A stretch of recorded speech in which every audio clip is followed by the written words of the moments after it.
Welcome back students to your own channel. तो आपके stress और टेंशन को कम करने के लिए हम आए हैं यहाँ पे एक टेस्ट सीरीज लेके। तो चलिए स्टार्ट करते हैं अपने टेस्ट सीरीज के क्वेश्चंस को। तो ये कुछ इंस्ट्रक्शंस हैं जो कि हर पेपर में आपको दिखाई देती हैं, ठीक है। तो हम अपने क्वेश्चन से शुरू करते हैं सबसे पहले, ठीक है। तो यहाँ पे फर्स्ट क्वेश्चन क्या है मेरा, कौन सी ऐसी पोलिनोमियल है जो जिसकी जो जीरोज हैं वो -3 और 4 है। तो यहाँ पे मैं देखूंगी सम कितना आ रहा है, यहाँ पे सम और प्रोडक्ट से देख लेंगे। सम कितना आ रहा है इन दोनों का 1, ठीक है, और प्रोडक्ट कितनी आ रही है दोनों की -12। तो वो मेरे को कहाँ से मिल रहा है, वो मेरे को मिल रहा है इस वाली इक्वेशन से, ठीक है। नेक्स्ट क्वेश्चन पे चलते हैं। अब मैं क्वेश्चन थोड़ी जल्दी कराऊंगी ताकि पेपर भी कंप्लीट हो जाए और आपकी रिवीजन भी हो जाए। तो यहाँ पे क्या है question, the pair of equation x is equal to 5 and y is equal to 5 has. तो यहाँ पे उसने खुद ही बता दिया कि x 5 के इक्वल है और y 5 के इक्वल है, यानी कि उसने दोनों का एक एक सोल्यूशन दे दिया है मेरे को। इसका मतलब यहाँ पे मैं किस ऑप्शन पे जाऊंगी, यूनिक सोल्यूशन, यानी कि वन सोल्यूशन पे। नो सोल्यूशन तो हो ही नहीं सकता क्योंकि आंसर तो उसने दिया है मेरे को, x की वैल्यू भी दी है और y की भी। मैनी सोल्यूशन भी नहीं हो सकता, ठीक है, क्योंकि एक एक आंसर ही है दोनों के। Third question, the value of k for which the system equation this have no solution. No solution के लिए क्या कंडीशन होती है मेरे पास, a1 upon a2 is equal to b1 upon b2 but not equal to c1 upon c2। तो ऐसे case में हम क्या करते हैं, सारे के सारे कोफिशिएंट लिख लेते हैं। तो यहाँ k अपॉन क्या आएगा, दूसरी इक्वेशन की फर्स्ट टर्म 3, फिर सेकंड टर्म 2 है मेरे पास, दूसरी इक्वेशन की सेकंड टर्म 4, और इस तरफ है मेरे पास इक्वल के साइड 5, और यहाँ पे है मेरे पास 1। तो यहाँ पे उसने कहा है कि ये जो है ये दोनों इक्वल होंगे, लेकिन थर्ड जो है मेरा वो इक्वल नहीं होगा, ठीक है। No solution, yes. तो यहाँ पे क्वेश्चन करते हैं, 2 1 2 2 2 4, ये 3 चला जाएगा यहाँ पे, ठीक है। ये दोनों तो आपस में इक्वल है ही नहीं, है ना, क्योंकि 1/2 आया यहाँ पे 5/1, तो ये तो इक्वल है ही नहीं। लेकिन यहाँ पे ये दोनों भी इक्वल नहीं होने चाहिए, तो इसके लिए ये 3 ऊपर चला जाएगा, 3/2, यानी कि k की वैल्यू कितनी आ गई, 3/2। नेक्स्ट क्वेश्चन पे चलते हैं। The ratio of the sum and product of the roots of the quadratic equation this is. क्या कहा उसने, रेशियो निकालो, ठीक है। देखो कितना अच्छा क्वेश्चन है, ratio of the sum and product of the roots of the quadratic equation this. तो सबसे पहले तो मैं यहाँ से सम निकाल के देखूंगी। सम क्या होता है, सम होता है -b अपॉन a, यानी कि यहाँ से सम कितना है -1 फॉर्मूले का, और एक इस वाले b के आगे है ना, तो ये आ गया मेरा -6 अपॉन a, कितना है, a है मेरा 5, यानी कि माइनस माइनस प्लस हो गया 6/5। अब प्रोडक्ट के लिए उसने मेरे से पूछा है, ठीक है। तो प्रोडक्ट क्या आ जाएगा, c अपॉन a, c कितना है, c अपॉन a प्रोडक्ट होता है, c कितना है मेरा 21 और a कितना है मेरा 5। लेकिन यहाँ उसने मेरे से ये रेशियो के बारे में पूछा है, तो मैं दोनों का रेशियो निकाल देती हूँ। यहाँ पे आया मेरे पास 6/5 रेशियो, ठीक है ना, कितना 21/5, ये रेशियो है, ठीक है।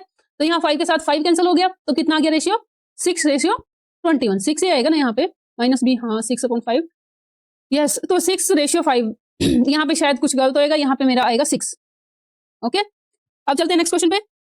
तो नेक्स्ट क्वेश्चन क्या है हमारा, ये एकदम ही आगे पीछे हो जाता है, तो जितना जल्दी कराने की कोशिश करो, थोड़ी सी देर हो जाती है। तो यहाँ पे करते हैं क्वेश्चन। तो इस क्वेश्चन थोड़े ध्यान से पढ़ने होते हैं। अब नेक्स्ट क्वेश्चन क्या है मेरा, the nth term of AP this and the AP this are equal then the value of n is, ठीक है। यहाँ पे क्या है, n इज, n की वैल्यू निकालनी है मेरे को। तो nth टर्म इसकी क्या होगी, an निकाल के देखेंगे। an क्या होता है, a plus n-1d।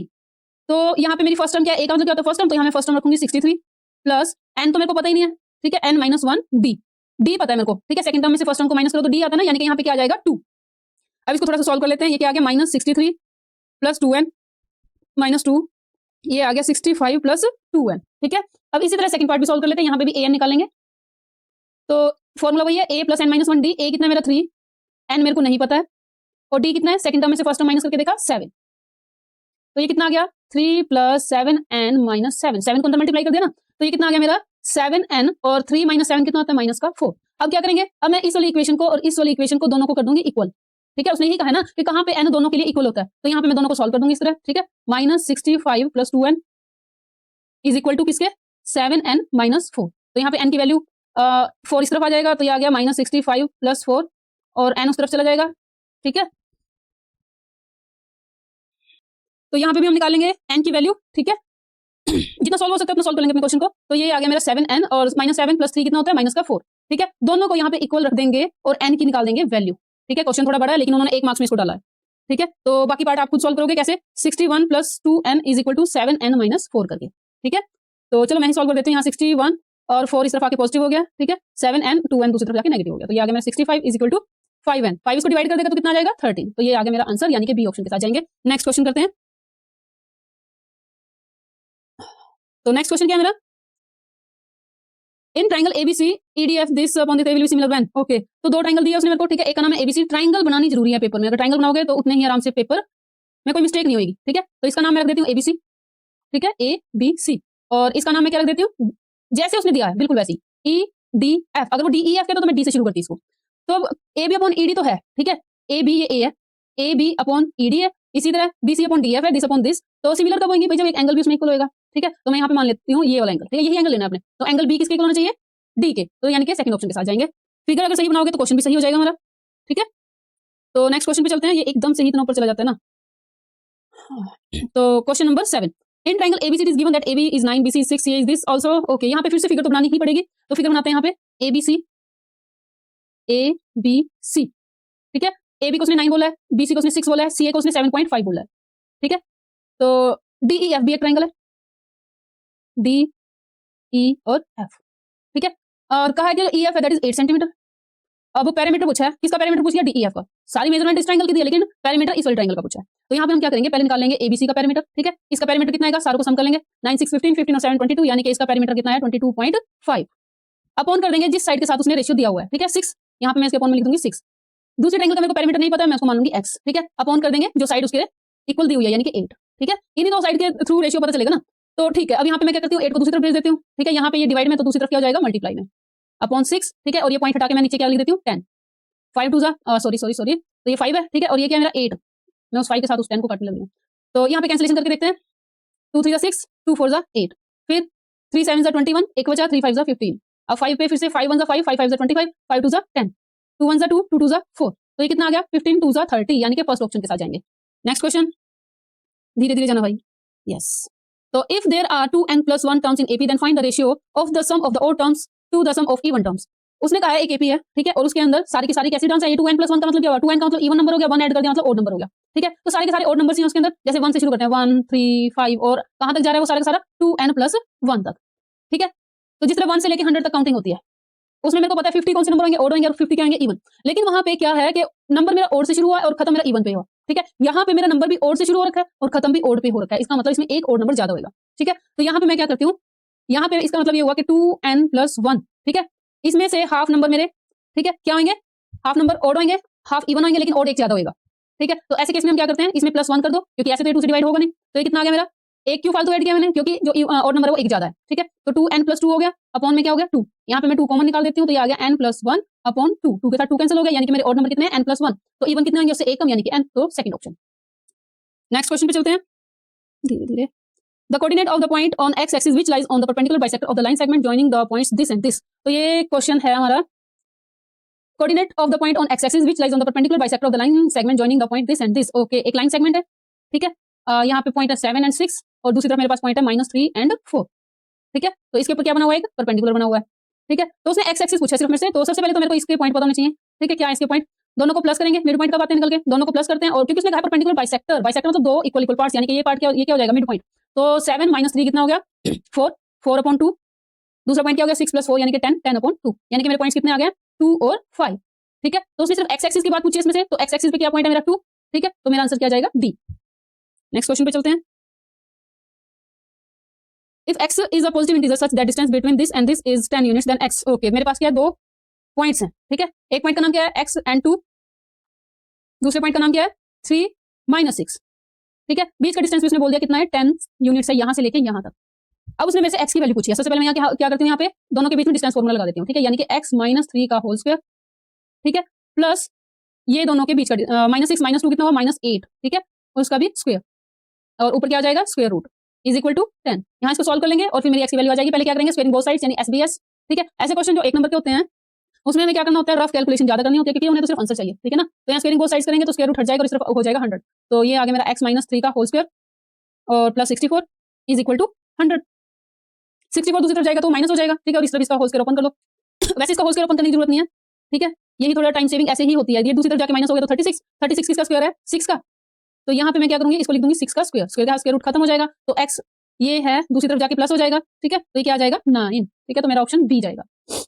Next question पे चलते हैं। यहाँ पे है ये MCQs, लेकिन मेरे को आपको पूरे पूरे सॉल्व करके दिखाने पड़ रहे हैं, तो इसलिए थोड़ा सा ज्यादा टाइम लग रहा है। क्वेश्चन नंबर 11 पे चलते हैं। क्वेश्चन नंबर 11 क्या हमारा, कॉस ये है तो जो ए है वो 0 डिग्री और 90 डिग्री के बीच में है, then A is equal to okay. या इसका मतलब क्या बच्चे, इसी में कंफ्यूजन, मैम ये क्या दे देते हैं साथ में। इसका मतलब क्या होता है कि जो ए फॉर एंगल, ये वाला एंगल वो 0 डिग्री और 90 डिग्री के बीच ही आएगा, ठीक है। तो हमें पता भी अभी 10th क्लास में 90 डिग्री तक के एंगल का ही पता है, तो इसको देख के घबराने वाली कोई बात नहीं है। तो cos ऑफ a √ 3/2 कहाँ होता है?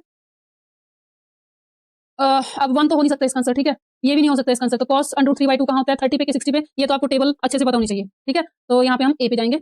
नेक्स्ट क्वेश्चन, टेबल बनाने की भी एक ट्रिक है, ठीक है, फिर आपको किसी वीडियो में उसके बारे में बताएंगे। क्वेश्चन नंबर 12, तो यहाँ पे हम क्या करेंगे, इस क्वेश्चन को इजी करने के लिए 5 cos a is equal to 4, ठीक है। जो 5 है वो दूसरी तरफ चला जाएगा अपॉन में, 4 अपॉन क्या आ गया 5, लेकिन उसने मेरे से वैल्यू किसकी पूछी है 10 की, ठीक है। तो यहाँ पे इसको हम शॉर्ट तरीके से करेंगे। cos किसके इक्वल होता है? बेस अपॉन हाइपोटेनस के, बेस अपॉन हाइपोटेनस के, और उसने मेरे से पूछा 10 का मतलब उसने मेरे से क्या पूछा है? p upon b। याद है ना, पंडित बद्रीनाथ प्रसाद हर हर बोले, है ना। तो ये उसने मेरे से पूछा है और ये हमको पता है। तो अगर मेरे को हाइपोटेनस पता है, बेस पता है, तो मैं परपेंडिकुलर निकाल सकती हूँ। परपेंडिकुलर क्या होगा? हाइपोटेनस का स्क्वायर माइनस बेस का स्क्वायर। तो ये कितना आ गया? 25 - 16 इज 9, स्क्वायर रूट में से 9 निकलेगा तो कितना बन जाएगा 3। तो अब यहाँ पे 10 की वैल्यू क्या आ गई? p मेरे को पता चल गया 3 है, और बेस कितना है 4, ठीक है। तो मेरा आंसर ए ऑप्शन पे जाएगा। नेक्स्ट क्वेश्चन करते हैं। From an external point O, the length of the tangent to a circle is 12 cm and the distance of Q from the center of the circle is this, the radius of the circle. Okay, यहीं पे छोटी सी एक figure बना के देख लेते हैं। कहता है एक सर्कल है, ठीक है, इसका कोई एक्सटर्नल पॉइंट पड़ा है। From an external point Q, ये लो जी Q पॉइंट है इसका नाम।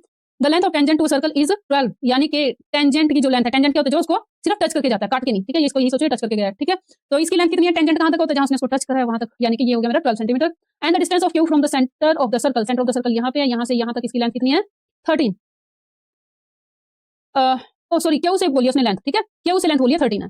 यहाँ बोला ना Q, distance of Q from the centre, centre से क्यू तक का डिस्टेंस 13 है। ये वाली तो उसने मेरे से पूछी है, ठीक है, ये चीज उसने मेरे से पूछी है, इसमें पी बोल देती हूँ। तो यहाँ पे मेरे को पता है 90 डिग्री कहाँ बनता है? टेंजेंट और रेडियस के बीच में, और एकदम 90 डिग्री के सामने क्या होता है? हाइपोटेनस। तो यानी कि हाइपोटेनस है मेरे पास 13, ठीक है। 13 के स्क्वायर में से मैं 12 का स्क्वायर माइनस कर दूंगी तो कितना आ जाएगा? 13 के स्क्वायर को क्या बोलते हैं? 169, ठीक है, 169, और 12 का स्क्वायर क्या हो जाएगा? 144। दोनों को माइनस करेंगे तो कितना आ जाएगा? 25। यानी कि ये किसके अंदर रहेंगे? सारे के सारे स्क्वायर रूट के अंदर, ठीक है।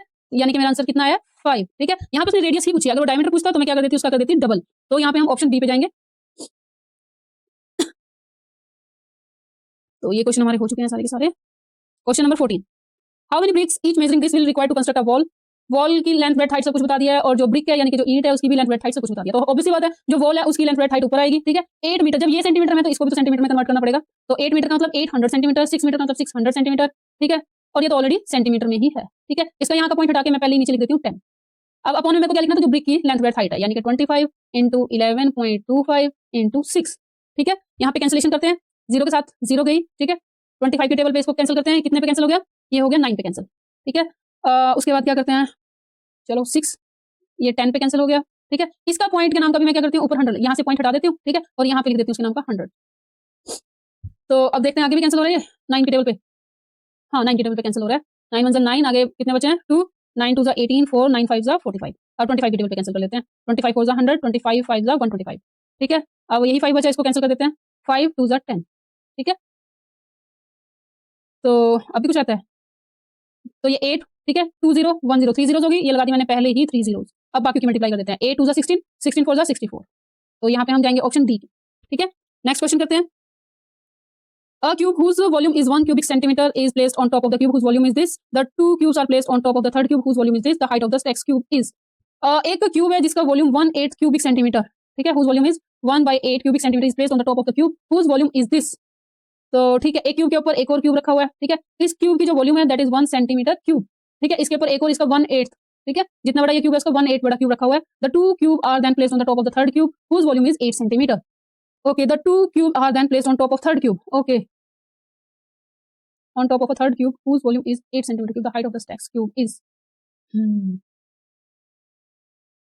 Okay, दो क्यूब और रख दो इसके ऊपर, ठीक है, एक क्यूब और दूसरा क्यूब, ठीक है। The two cubes are then placed on the top of third cube whose volume, अच्छा नहीं सॉरी, थर्ड क्यूब के ऊपर इसको रख दिया गया है, ठीक है। इन दोनों क्यूब्स को फिर से देखो, फिर से समझते हैं क्वेश्चन को। सबसे पहले हमारे पास थे दो क्यूब, ठीक है, दो क्यूब थे। इस क्यूब की जो वॉल्यूम थी दैट इज 1 सेंटीमीटर क्यूब, इसके ऊपर एक छोटा सा क्यूब रख दिया होना, ठीक है, 1/8 क्यूबिक सेंटीमीटर, ओके, 1 सेंटीमीटर का 1/8। उसके बाद एक बड़ा सा क्यूब रख दिया गया है, ठीक है। अब उसने जो है इसकी हाइट पूछी है पूरे की, इसकी पूरे की हाइट कितनी होगी, ठीक है। तो कितनी होगी इसकी हाइट? सबसे पहले मेरे को पता है इसकी जो हाइट है वो 1 ही होगी, ठीक है। इसका 1/8 है तो 1/8 को आ गया 1/2, ठीक है। और जो ये है इसका कितना आ जाएगा? 8 का क्यूबिक रूट कर दिया मैंने, कितना आ गया 2, ठीक है। तो इसकी हाइट 2 आ गया, इसकी हाइट 1 आ गया, इसकी हाइट हाफ आ गया। तो टोटल करके कितना आया? 2 और 1 3, 3.5, यानी कि 3.5। कोई भी क्वेश्चन अगर आपको समझ नहीं आया तो आप क्वेश्चन नंबर लिख के मेरे को कमेंट बॉक्स में बता सकते हैं, वो क्वेश्चन मैं फिर से कराऊंगी, ठीक है। तो question number 16, the mode and mean of data are 7 and 8